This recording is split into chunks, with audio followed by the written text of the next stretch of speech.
आप समझते हैं कि ये पाप नहीं बनता। आप जिन क्रियाओं से अपने ब्रह्मचर्य का नाश करते हैं उसी ब्रह्मचर्य से संतान उत्पन्न होती है। तो उसमें परमाणु है ना, वही जीवाणु है ना, जो आप बहुत ही बुरी तरह से उसका नाश कर रहे हैं, तो आप पापाचरण कर रहे हैं। आप ऐसा न समझे कि आपके द्वारा एक क्रिया हो रही तो केवल शरीर की ही हानि हो रही, आपका सर्वस्व नाश हो रहा है, अंतःकरण मलिन हो रहा है, गलत संस्कार पुष्ट हो रहे हैं और पाप का ढेर जमा हो रहा है। ऐसा मत समझो, ये सब व्यर्थ की बातें हैं।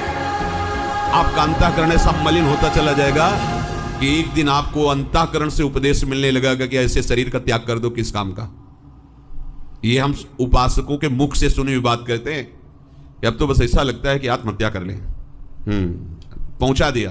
भगवान क्या करे, वैरिणम, देखो दुश्मन ने कैसा जाल रचा कि आप अपने आप सोचने लगे कि मैं अपने शरीर का नाश कर दूं और दुर्गति, आत्मनन गति जाए।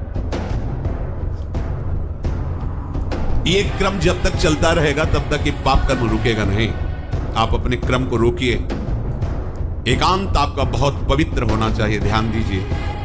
ऐसा मत समझो कि कोई डांट नहीं रहा, कोई देख रहे, सब देख रहे, देखने वाले देख रहे, पर वो इसलिए नहीं बोल रहे कि जब तक आप छोड़ने की चेष्टा नहीं करोगे चुप रहेंगे। भगवान देख रहे हो क्या बोल रहे हैं आपसे, वो बोल रहे हैं, मान रहे हो क्या? तो जब रोगे, चिल्लाओगे, पिटोगे, जब फिर अपने आप तुम्हें समझ में आएगा कि आज्ञा पालन करना ही अनिवार्य है। अगर एकांत केवल रहने से भगवत प्राप्ति हो जाती तो सियार, बिल्ली, चूहा ये सब बिल में रहते, इनको भगवत प्राप्ति हो जाती।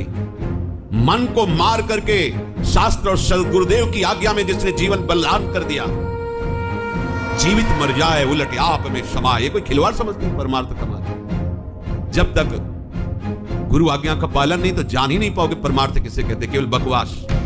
परमार्थ ऐसे कभी किसी संत का वचन मानकर उनका अनुसरण नहीं किया, उनकी आज्ञा में नहीं रहे, उनकी परिचर्या नहीं की, उनकी दास्ता नहीं स्वीकार की, ऐसे ही तुम्हारे अंदर ज्ञान विज्ञान झलक जाएगा, ऐसे ही भगवतानंद आ जाएगा। खिलवाड़ समझते हो? केवल उघार और नंगे रहने से, वस्त्र न पहनने से अगर भगवत प्राप्ति होती तो सृष्टि में कितने ऐसे जीव हैं जिनके लिए कोई वस्त्र का विधान नहीं है, ऐसे जीते हैं। पानी पीने से केवल भगवत प्राप्ति, कितने जीव पानी पी के रहते हैं। फल खाने से कितने जीव फल खाते हैं, कितने जीव मिट्टी खा के रहते हैं, वायु पी के रहते हैं। कितने जीव ऐसे हैं जो जीवन में कभी संभोग नहीं कर पाते, क्या उनको भगवत प्राप्ति हो जाती है? समझना।